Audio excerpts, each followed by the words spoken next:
A very good morning, everyone.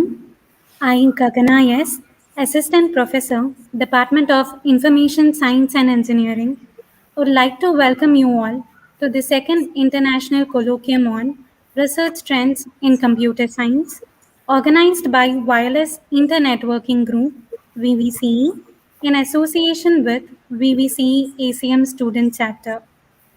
I would like to welcome Dr. B. Sadashivegowda, Principal, VVCE, Dr. Ravikumar V, HOD, Department of CSE in their absence.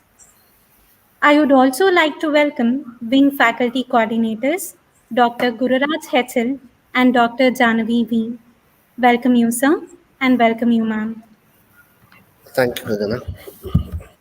Today, we will be having a session on Next Generation Artificial Intelligence, Security Issues, and Industry 5 by Dr. Celestine Iwendi.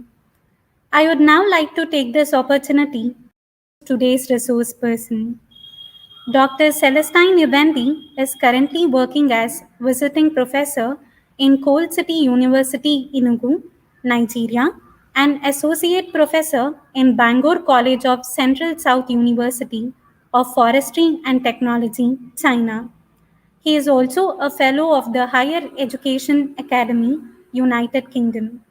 His other assignments include adjunct professor in Delta State Polytechnic, Nigeria. His past assignments include senior researcher in WSN Consults Limited, United Kingdom, electronics and sensor researcher in University of Aberdeen, United Kingdom, lead electronics engineer in Incentinel Limited, United Kingdom. He received his PhD in electronics from University of Aberdeen, United Kingdom, MSc from Uppsala University, Sweden, MSc and BSc from Namdi Azikiwe University, Nigeria. His research interests include artificial intelligence, Internet of Things, wireless sensor networks, cybersecurity, machine learning, and data networks. He has authored over 60 peer-reviewed articles. He has served as a chair on top conferences and workshops. He has delivered over 20 invited and keynote talks in 5 countries. He is also a distinguished ACM speaker. He is currently serving as the newsletter editor and a board member of IEEE in Sweden section. We are very fortunate to have you with us, sir. A hearty welcome to you, and over to you, sir.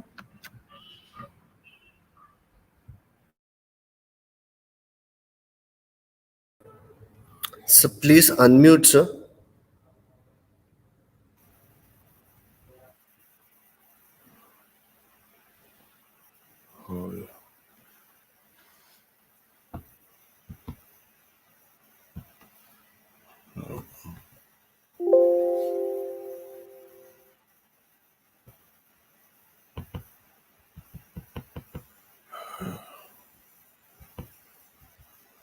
It's unmuted.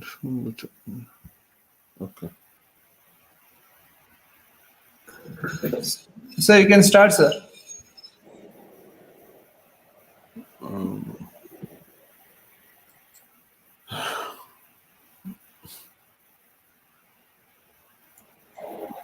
So you're audible, sir. You can start. Okay. Good. Okay. Now I want to say hello to everyone. It's quite early in the morning here. It's about 6 a.m. So it's quite very early. But we want to welcome everyone and thank the organizers, the sponsor of this International Colloquium on Recent Trends in Computer Science. So we'll be looking at a point of correction. I have moved from China, so I'm now in UK. So that's why I'm currently based in. I'm currently now with my family in Sweden, preparing to move over to UK after the relocate to UK after the summer. Now we are looking at next generation artificial intelligence, security issues, and Industry 5.0. No need introducing myself again. Now we are into area that is very interesting. And the good thing is I wrote an addendum to the government of India, and kind of giving an appraiser of the educational plan that the government already has, that is going to revolutionize the whole education system in India. And then the idea that picked me up was when they have to do with artificial intelligence. We that have been in China understand the rate at which the Chinese government is moving very fast in AI, and trying to set the pace. But if you have been in China, you understand the tricks and the things that are going on there.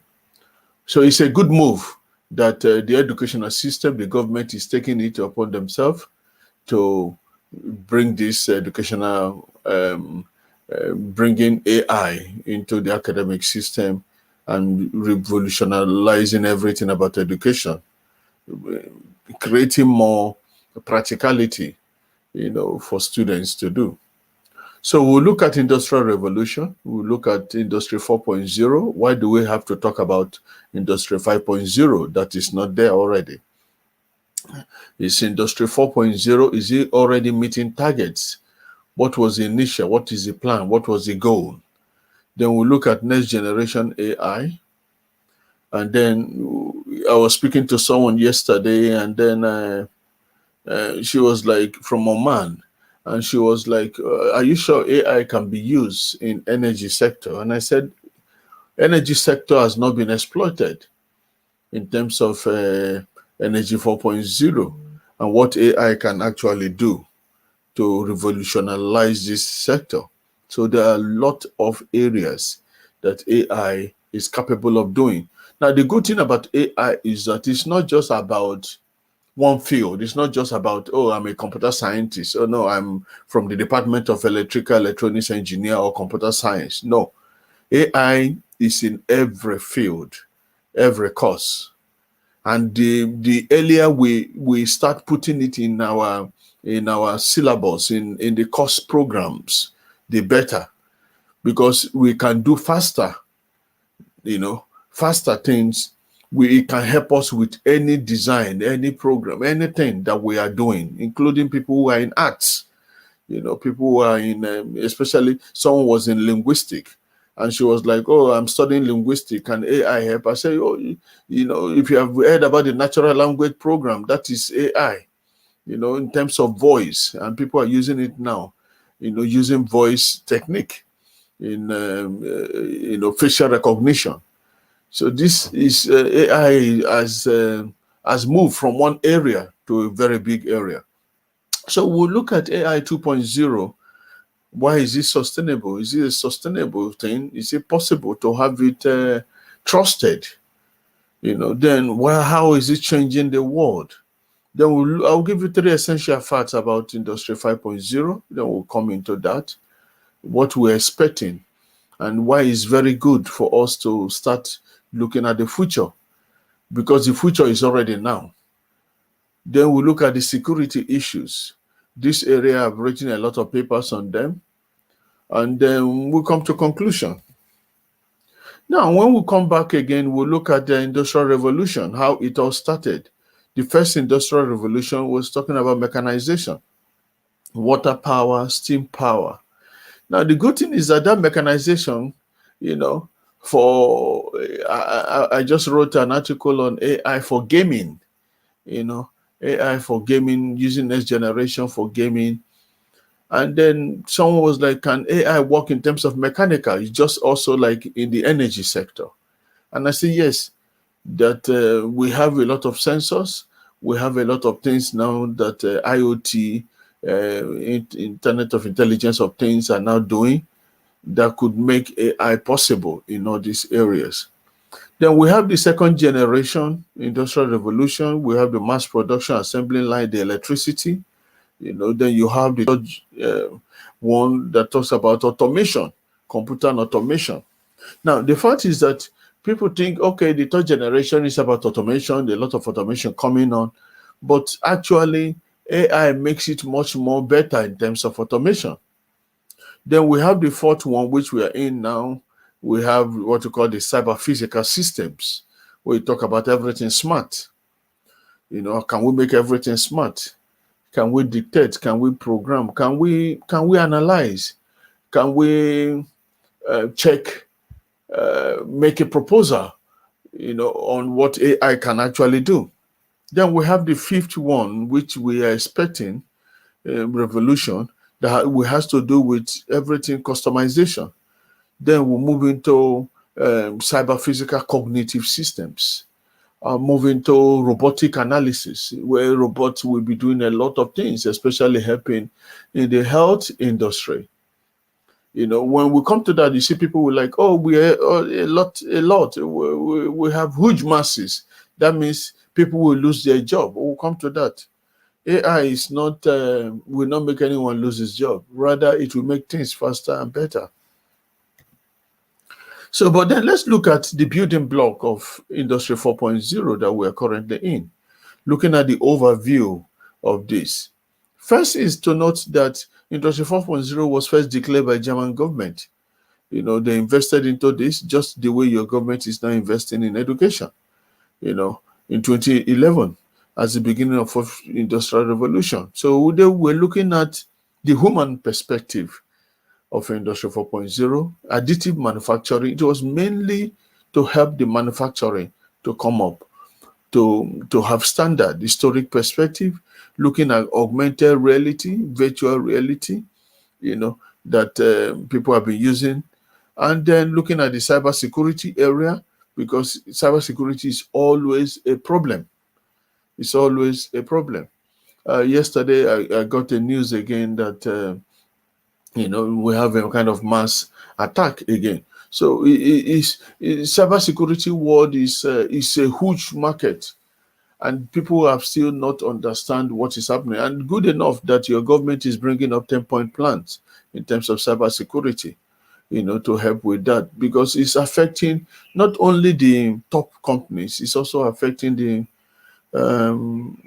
retailers, the smaller companies, the ordinary people, the old, the feebles. Then IoT Industry 4.0 also has to do with cloud, Internet of Intelligence, or what we call Internet of Things. Then you look at the cloud, the AI, and data analytics. Now, in terms of the design principles of Industry 4.0, we targeted areas like interoperability, the ability of cyber physical systems in terms of workpiece, carriers, assembly station, products. Then we look at the humans and smart factories to connect and communicate with each other using the Internet of Things and the Internet of Services. So that is area, that we have still not gotten. For me, I think we have still not used the up to 50-60% of Industry 4.0. So that's why you see a lot of people still working on that. Because if we talk about communicating with Internet of Things, Internet of Services, then we are not yet there. Then we looked at virtualization in the design principles, a virtual copy of the smart factory, which is created by linking sensor data from monitoring of physical processes with virtual plant models and simulation models. Now, you see, this is a goal of Industry 4.0, but it has not actually been manifested in all areas. In terms where you have what we call the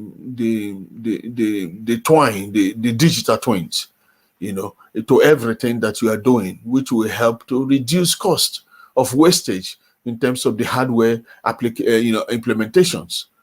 Then we have the decentralization, the ability of cyber physical systems within smart factories to make decisions on their own. Now, when you come into artificial intelligence, there's what we call unsupervised and supervised learning. Now, we are looking at next generation. I will come to that in full later on in another slide. We are looking at a situation where our data, because when you mention AI, AI is all about data. It's all about data. When you don't have data, you cannot propose, you cannot respond, you cannot even detect anything, So, but we are looking at a situation where in an unsupervised learning will come up whereby the data by itself will no longer be restricted by most of the algorithms most of us know in artificial intelligence. So the data should speak for the operation for the cyber physical systems. Then, Industry 4.0 also has, in terms of his design, also talked about real-time capability, the capability to collect and analyze data and provide the insight immediately.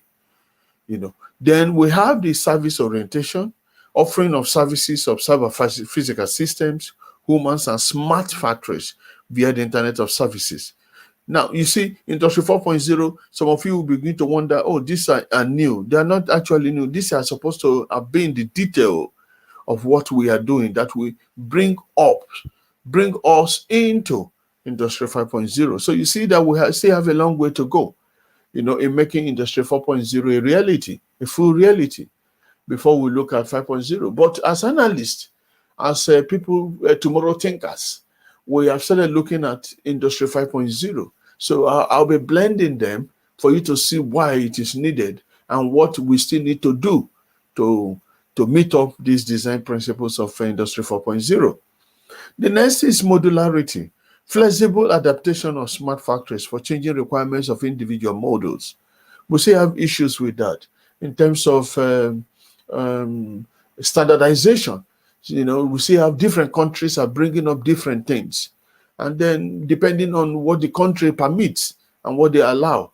And then we have the security issues. We have the government control issues, that some of us have in China, the limitation, people keep saying the COVID shouldn't have been there if there was flexibility of data.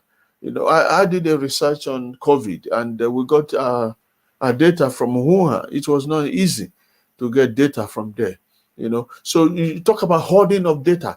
So good enough, we have IEEE, we have ACM, that are now, most of the journals are now encouraging, authors to submit data, and your data can be cited even without your paper. And data is now helping, and people can submit. And as IEEE member or ACM member, you can also go in and use this data without paying anything, because to get data is quite expensive. So these are the areas of Industry 4.0 that we're looking at. So the technologies in Industry 4.0 that is bringing us now into 5.0 has to do with autonomous systems. We'll talk about system operating in terms of using the automation and looking at the simulation mode, like I said, digital twins, vertical and horizontal integration, connectivity with Internet of Things, Internet of Services, security.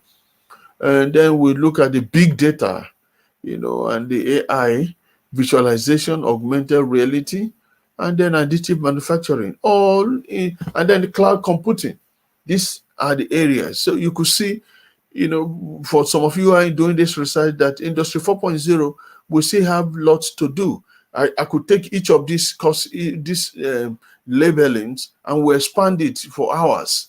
It tells you a lot technologies that is already in. But are we having the manifestations of these technologies to the level that we don't need another Industry 5.0? That is the question. Then we look at the security risk, because we are talking about security. So let's look at security risk with Industry 4.0 that we just mentioned. Now, take note that the breadth of risk requires a secure, that's one, vigilant and resilient approach to understand the dangers and address the threats. That's what we call, what I normally call the CIA, of Internet, of Industry 4.0, where you talk about confidentiality, integrity, and authentication. So once these three things are missing, then there's a problem that your data can be intercepted, or your data can be intercepted and used against you.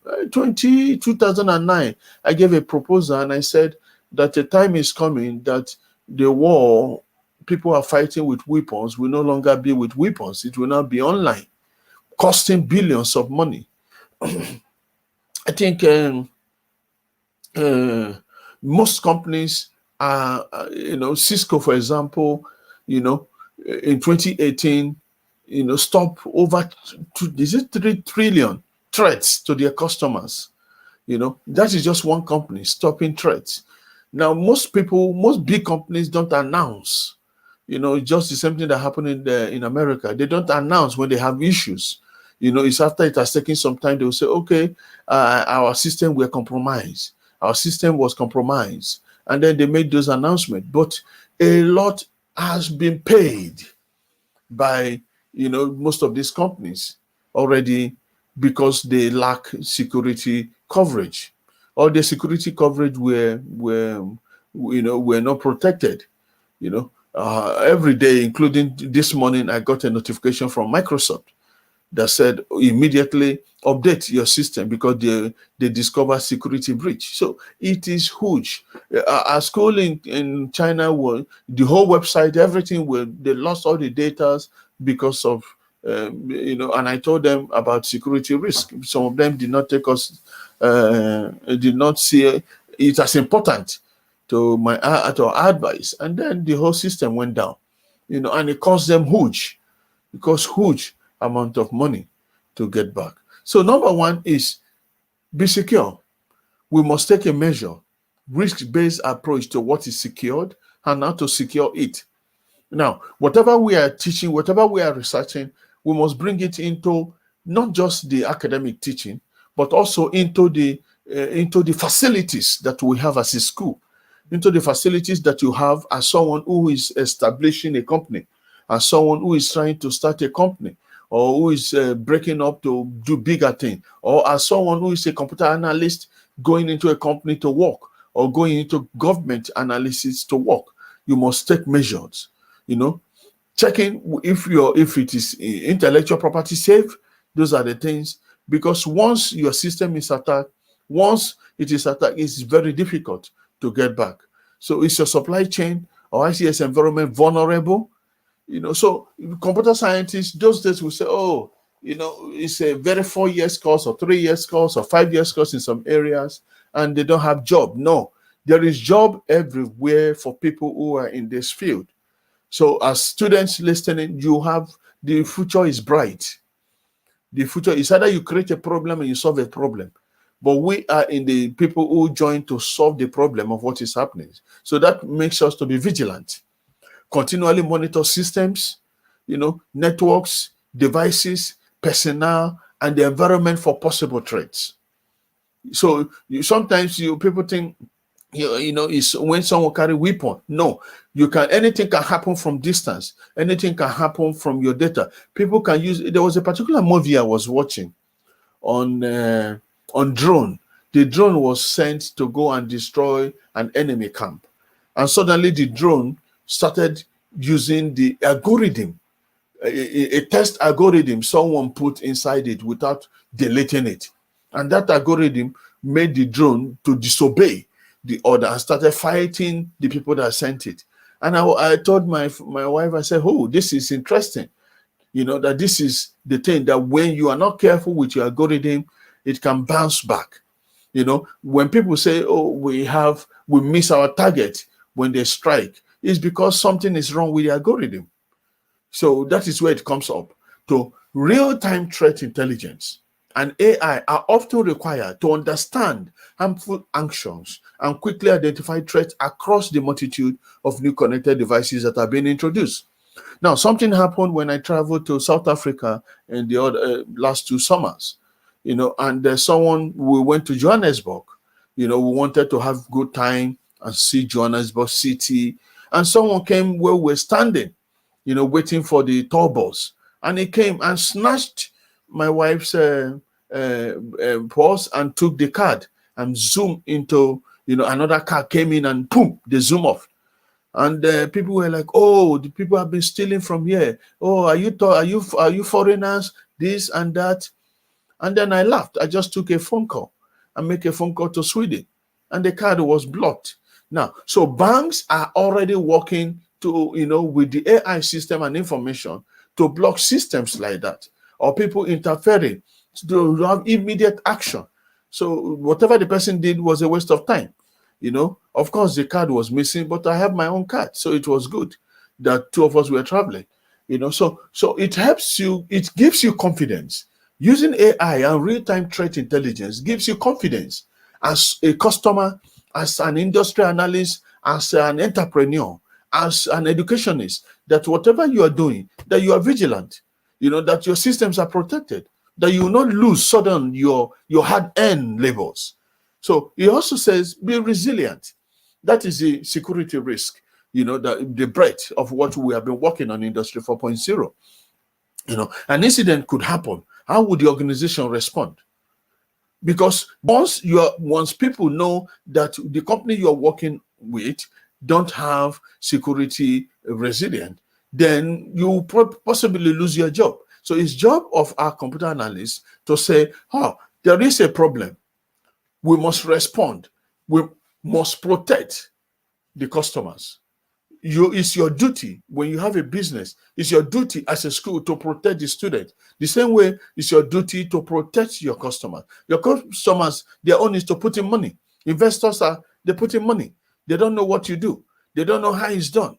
So, but inside us, we know that we have to protect them. We have to protect their credit card. We have to protect their investment. We have to protect their data. That is where we come into data issues. Yesterday, I read another news about EU and UK, merging up with data because it took time for EU to approve of the UK data availability and data protection. Why? Why did they have to do that? It almost brought a problem with the Brexit division. Now, they brought it because they want to be sure that, as a sovereign nation, you can handle the data of EU citizens, of EU sharing with you. Is yours porous? Is it resilient? Are you vigilant with it? Have you invested enough capacity, human capacity, infrastructural capacity, to make sure that the data are protected? So how quickly could you remediate the effects of an incident? These are all the things we ask that some of us are still having issues with. Most countries are still having problem with. So as industry moves to capture the business value that comes with Industry 4.0, the need to address the cyber risk landscape with a secure, vigilant, and resilient response has likely never been greater. So now you see these areas, as I'm speaking now, you begin as intellectuals or researchers, you begin to see the huge network, huge area of research that has not been exploited. So when I do research, I look at all these areas. I looked at the reality of things, then I try to put them in words and put them as proposal. And then we start to look for what we do, because you cannot just go into implementation or go into code writing without first thinking. As you have to think out what will be, and you think out from a problem that has already been, or the usual problem. For you to get funding, you also have to think in this nature, because until like now you see so many people are writing a lot of papers on COVID, because government are putting money, using AI and other things to generate different types of vaccine. Now, why are they? Because it has taken a lot of lives. But when we were announcing this earlier, nobody took us serious. So the G8 met and said, we are not going to allow this to happen again. Why? Because it has taken a lot of lives, so, and made so many countries and so many companies, redundant, and lost a lot of money. So, but it's good that these things are coming so that people will start working on prevention. This is where AI comes in. Prevention, ability to prevent and response at the same time. So we now look at Industry 4.0. Okay, let's now come into today's topic on Industry 5.0. Now, the term Industry 5.0 refers to people working alongside robots and smart machine. Now, this is where we are looking at in rural areas, for example, in India, where medical facilities, transporting medical facilities will take a lot of time. Can we send robots in a situation where we have lower capacity of nurses, in a situation where we have pandemic, where human distancing must be kept? Can robots do? Because robots cannot be affected by the pandemic, in terms of the COVID. So can we send this in? Can we use it for with virtual realities? Can we have medical implementation and so many other things, including sending robots to the space? So this is the time, this is the area where Industry 5.0 is going. And this is actually the area where we are also looking at artificial intelligence, the next generation artificial intelligence, working with robots. So it's all about robots helping humans work better. Take note, helping humans work better and faster by leveraging advanced technologies like the Internet of Things and big data. So it has a personal human touch to the Industry 4.0 pillars of automation and efficiency. Now, you see how we are, like I told you, we have not yet finished with Industry 4.0. But Industry 5.0 is bringing this human touch to the Industry 4.0's pillars when you have to talk about automation and efficiency.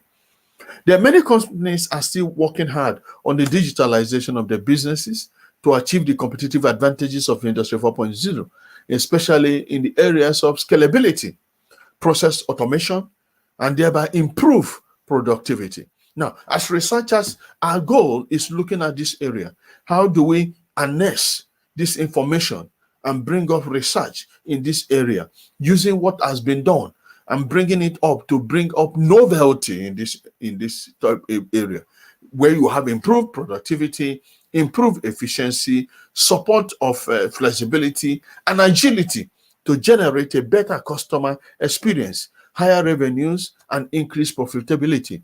Imagine using robotic analysis, robots and smart machines in energy that will save cost of energy consumption to the customers. That will also predict how much energy I should be able to use in my house, how much energy our customers can use, and it should also predict where there will be a problem, a breakdown. If there is a breakdown, what do we do to remedy it? Where else can we generate energy? These are all the areas we are looking at. All is making sure we have good customer experience. So it's a huge area. Now, but despite the continuing transformation process by digitalization within this Industry 4.0, there are still some entrepreneurs who are looking into the future and do not see the business process of the organizations as they are, but they could be with the future Industry 5.0. So, in addition, we are looking at the technological development grow with high speed, working with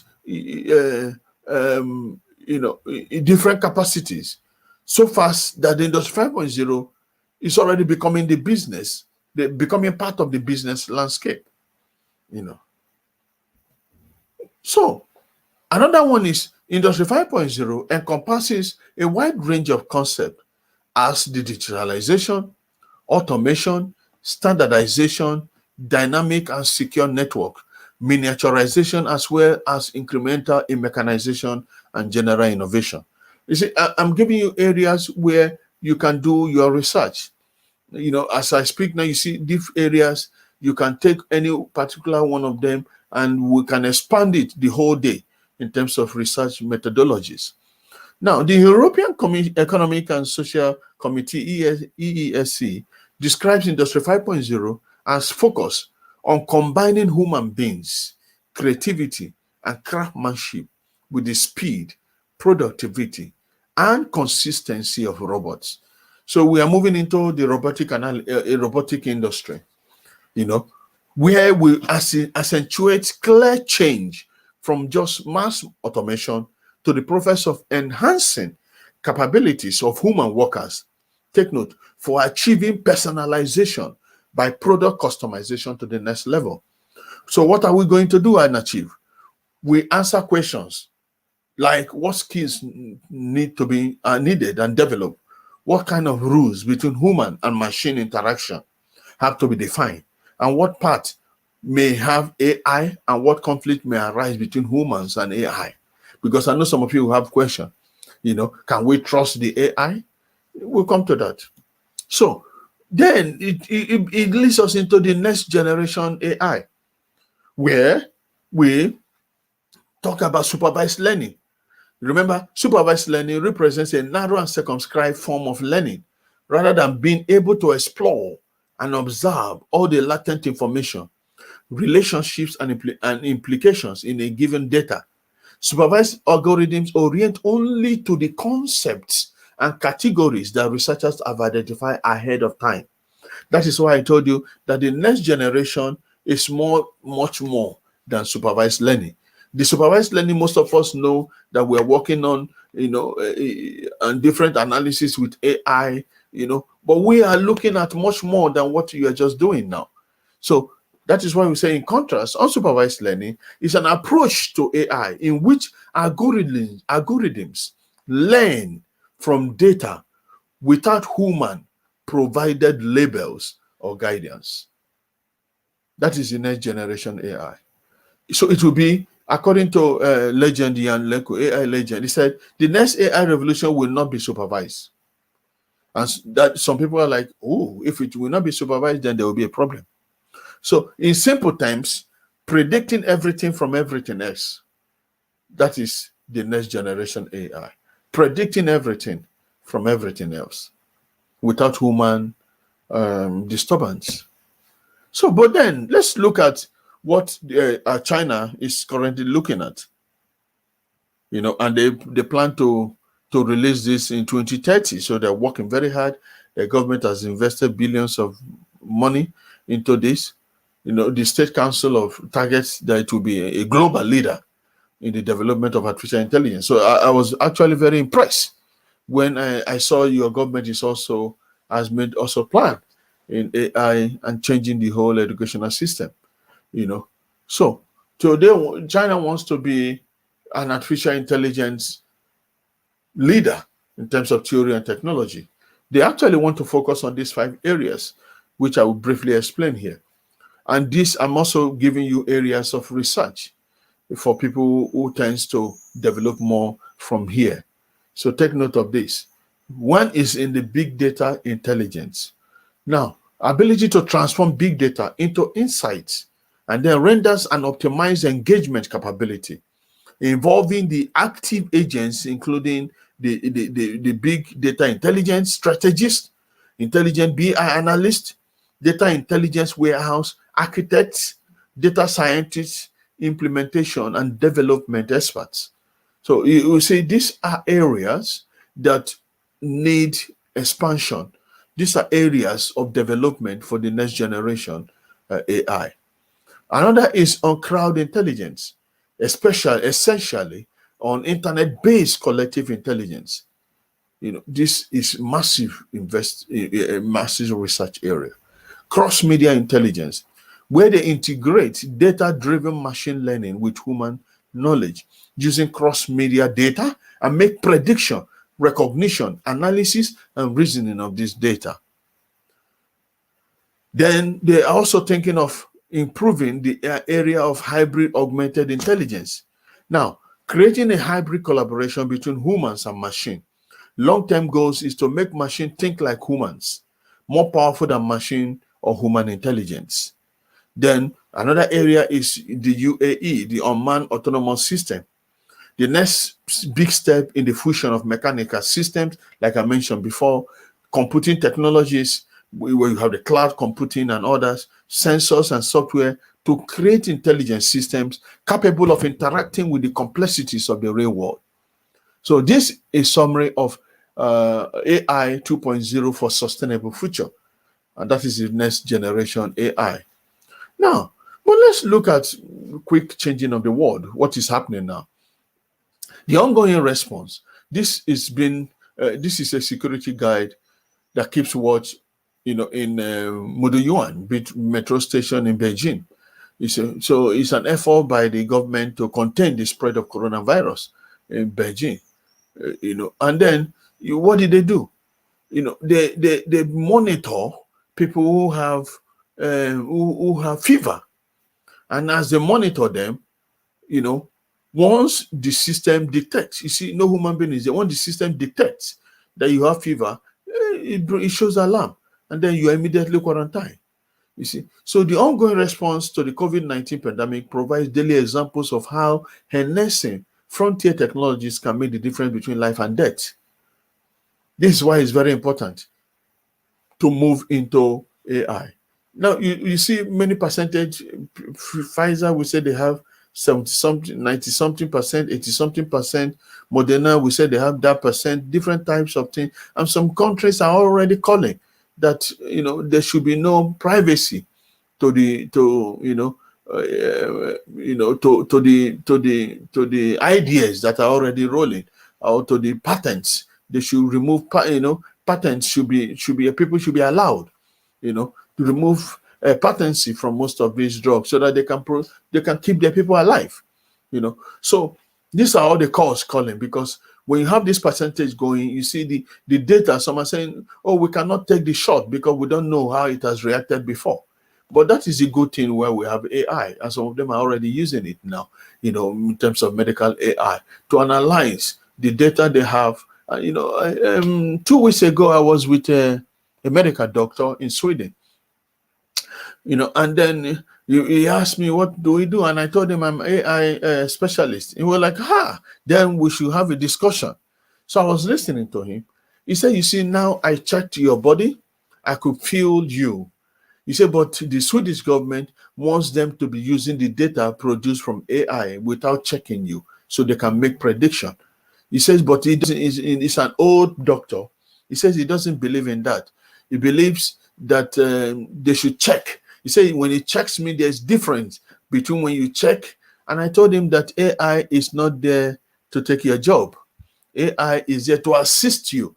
That the data that is being collected, he said that's the issue, that they have less data, that AI should get more data. I say yes, but why we look at data and talked about unsupervised learning is ability to allow the few data to do the magic, than instead of you collecting all the data of everybody living in India before you make analysis. You can use that few data to analyze and suggest to the medical doctor that if this has happened this way, we can predict the next one. So that when you are making your analysis, it helps you to make it faster.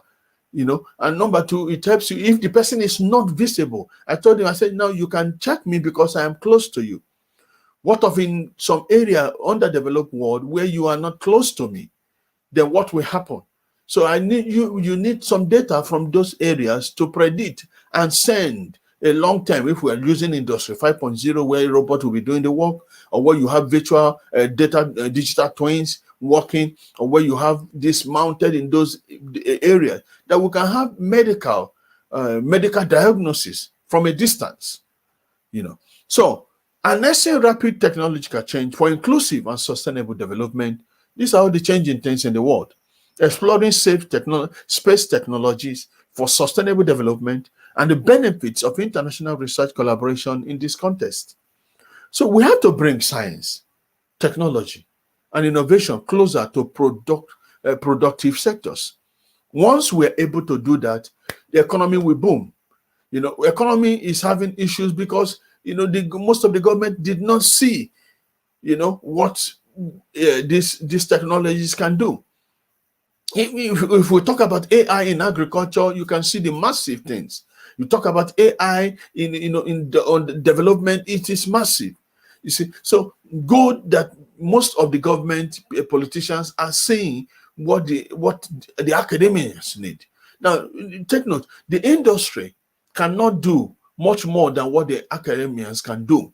Why? Because industry, they are there to make money with what they do. You see, so many companies were opening, so many factories were opening because of COVID. COVID medication, COVID production. This could have been prevented if they were done earlier. That would have been prevented. You see, so a lot of things are happening now that is helping the researchers, because under research we look at the data, we study the data. Industry, they just want to release, and nobody wants to do new things. So when we say implement AI implement some sensors, some of these tools, new tools that will help us collect data in your system. Some feel that they are going back to start wasting money and they will lose their product and all those things. But now, you see, most people are now coming close to reinvest. Most companies are now reinvesting where AI machines, where AI are now brought in, for example, like Internet of Energy, where we can now measure this and where we can predict based on the facilities that will allow us to harness the data, the results, and predict, and then response back. This is what AI is doing. So we need to bring science, technology, and innovation closer to productive sectors. Now, I'll give you 3 essential facts about Industry 5.0. So take note, I said Industry 5.0 is aimed at supporting, not superseding. Supporting. This is exactly what I told the doctor in Sweden when he examined me to check if I was sick or if, writing a medical report. I said, it's supporting. The same way AI is doing, it's supporting, not superseding humans. Now, don't mistake the upsurge in robotics as an opportunity to eliminate headcount and replace workers who perform repetitive tasks on assembly lines. You need workers who are capable of making judgments a lot. You see, so we are looking for more people to come into this area, not to remove them. So anyone who is telling you AI will remove, no, we need more. We don't even have enough. If I could give you statistics of job openings in AI, in automation, in everything about cybersecurity. So, and it turns out that when you take that person away, you end up with some problems that are hard to solve. So you can't remove people. You can't remove humans from this Industry 5.0. Now, Tesla CEO Elon Musk said the other time that excessive automation at his company was a mistake, tweeting that humans are underrated. You see, so he himself believes that you cannot remove humans from anything Industry 5.0. So Industry 5.0 is about finding the optimal balance of efficiency and productivity. The objective of Industry 4.0 is to interconnect machines. Remember, but like I said, we are not yet there to interconnect all machines, or the processes or the system for maximum performance optimization. We don't have that yet. But Industry 5.0 takes such efficiency and productivity a step further. It will take it a step further. It's about refining the collaborative interactions between humans and machine. The progress of Industry 5.0 is unavoidable, because it is a manufacturing world with event horizon. Given the efficiencies that can be gained, we're well past to that point. So it is quite huge in this essential capacity. Now let's look at the security issues that we will likely face in Industry 5.0. Remember, I've listed all the security issues in Industry 4.0. Now, look at 5.0. There's no two difference, because once you deal with anything online, get ready. Someone was like, oh, now people are attacking me. I said, if you don't want to be attacked, don't be online. If you want to protect your company, be online. So it's two ways. Because if you're not online, someone will create your profile and put you online. So it's better to be online and use all security issues or security provisions to protect your company and your school than not to be at all, because you lose both ways. If you are there, you are not working, you lose. If you are there, you also, so it's all about, I know a lot of people who are not on Facebook, but who are well-known celebrities, but people put them on Facebook, and they're like, I'm not on Facebook. Oh, so they're using my profile to make money. And I said, if you want to stop anyone from using your profile, create a profile and make a Facebook to, to highlight it as your main profile. And then based on that, you can use that profile to block every other profile. So that is how it is in security issues. So you'll see the progression of cyber and physical threats for each industrial revolution. From Industry 1.0, where we have the mechanical loom, you have the steam-based mechanical production. You see the security issues going to Industry 2.0, electricity-based mass production. You have the controller-based automation in terms of first programmable controller, and then you have the ambiguous production and control, the cyber threats, the physical threat that came with Industry 4.0 was something else. So because the more you move, so you see the system complexity, cost of process reconfiguration, cost of maintenance, single vendor dependency, consumer involvement. You see the trend is increasing, leading us to this robotic system, because we'll come to a situation where robotics can be programmed and people can hack whatever you are programmed, which is already happening. So people can attack your robot, and your robot can, instead of delivering what was meant to do, protecting you, helping you in the medical diagnosis, but now it can turn into to be your medical killer. So these are all the areas where the program, they have sent someone can mismatch something. You say cut this, and then it went and cut your liver. So a lot of things can happen. Why? Because of different algorithms that are there. A lot of algorithm. Once it is online, it is liable to being hacked. So this is why our field is very important. So we look at highly integrated systems are vulnerable to systemic risks, such as total network collapse. This is the one that is happening now. It's huge. It's huge. People think that in Corona it will be less. No, it's now more. The security risk is more. I have my page, and every time we are always battling with problems. So extreme connectivity creates new social and political structures. If left unchecked, they might lead to authoritarian governance. This is another issue where a particular government is saying, okay, we control it, we want to control it, and then what happens to human rights? So these are all the issues that authoritarian will bring. That EU recently said they are banning public face recognition. Why? Because they feel that it's tampering on human rights. So they are trying to stop most of this. But the fact is, everything has the good, or what we call the good, the bad, and the ugly. Everything has it, and then they are looking at the areas where people's rights are being tampered. It's just like data. Your medical data are given out without your knowledge, and then people are using your data and then telling you about you where you don't know that those ones have your and people can use it against you, especially for political reasons.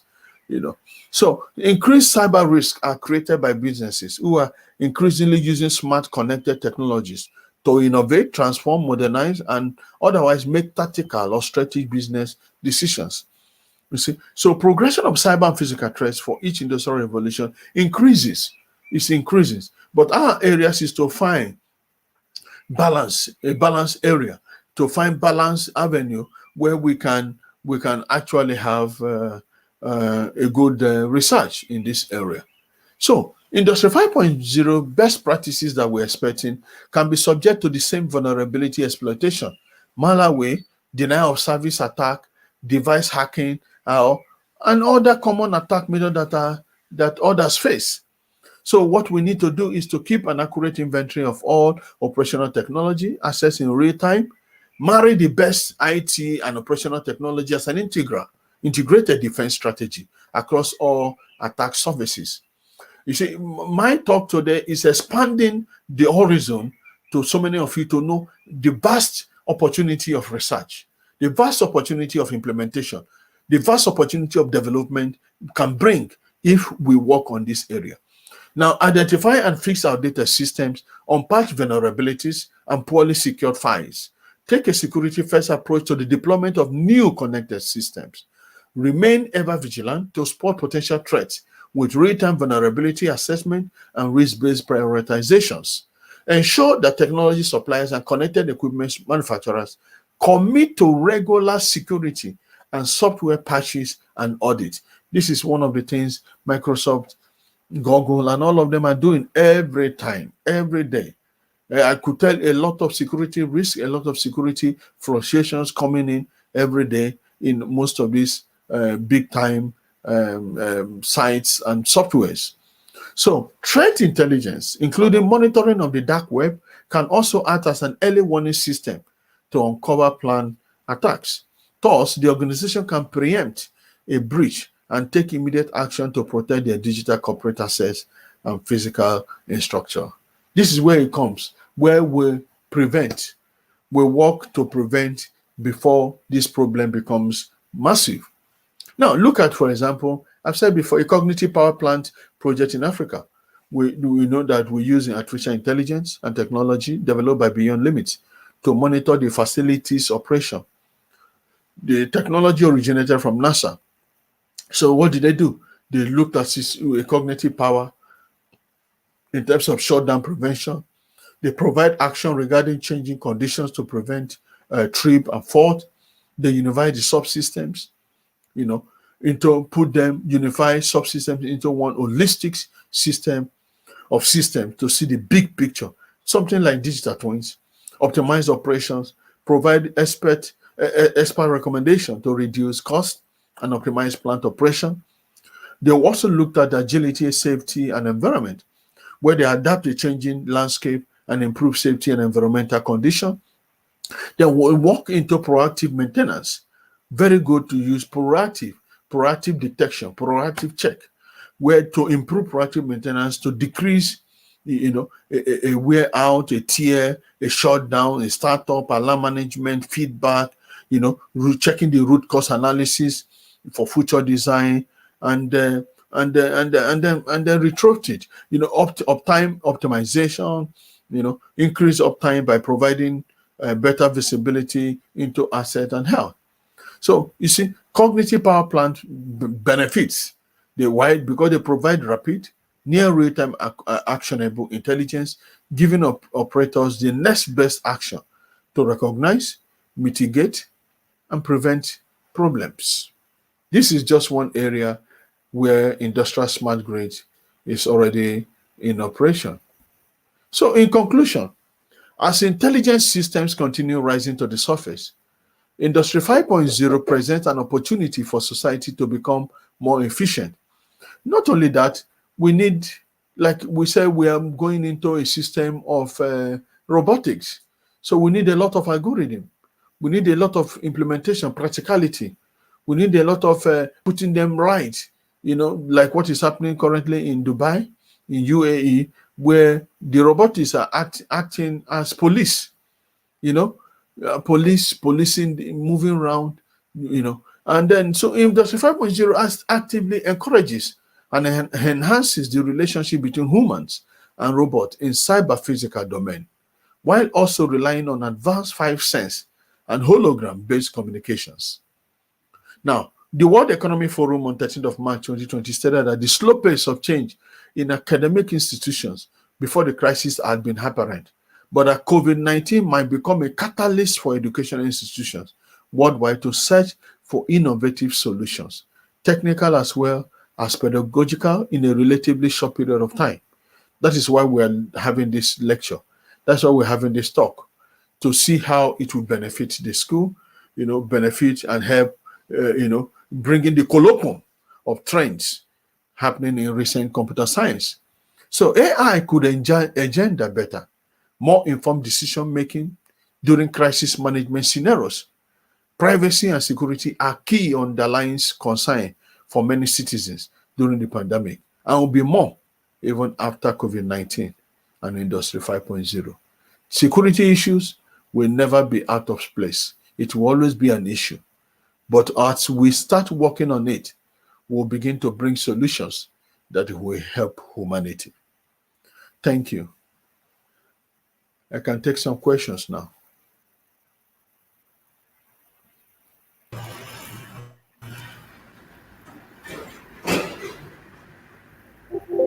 Thank you so much for the informative session, sir. And I also thank you for your valuable time.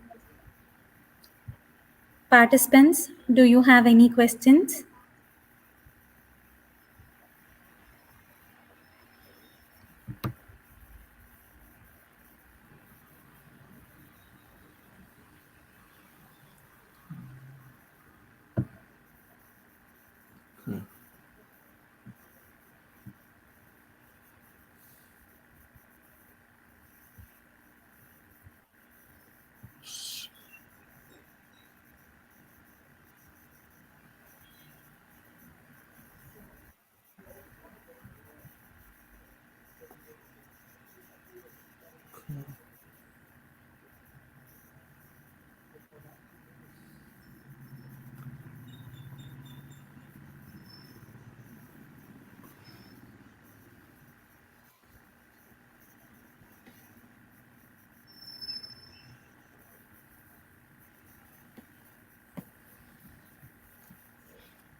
That's it, sir. Thank you so much again for your valuable time. I can see someone asking question on when can we realistically achieve Industry 5.0. For me, when we have achieved 4.0, like I said, you see, 5.0 is an extension of 4.0. But because 4.0 has not given in, 4.0 is like a whole new revolution with a lot of substance, a lot of things inside.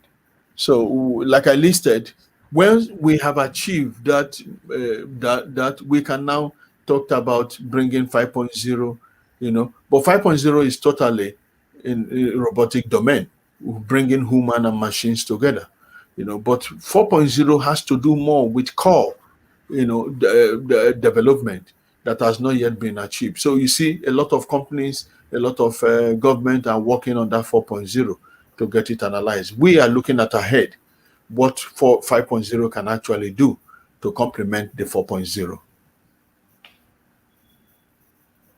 Okay.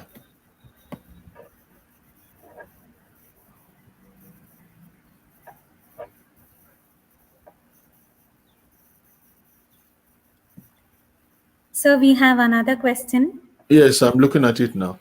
Will Industry 5.0 not affect the social life of workers in case of long run? That's exactly what I've said. It did not come to remove, it comes to help. It did not come to remove, because we already have issues where, you see a lot of people that died in COVID in India were not based in the city, they were based in rural areas. You see, the facilities that were not there, like the lack of oxygen and every other thing, was easier more in bigger cities, because they have them there, but they don't have them in the local areas. So you see the rate of information is lower. So we feel that if we have things like these technologies in place, Industry 4.0 in full and Industry 5.0, we can save lives, because those ones in the rural areas don't understand the details, So, and when it hits them, it hits so bad.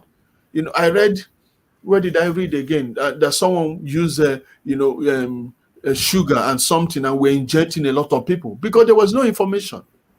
You see, I read it. I don't know where, but then, and I was like, a lot of people were coerced, and they were played. People did not know it was a game, and it happened in the village. It happened in the rural areas. So we're not talking about. It's not affecting social life. It's going to help more. Now, like I said, EU is already working on, putting a stand. So we need standards also That's why you have the IEEE, you have the ACM, you have the government body, coming into it to make sure that, there are limits.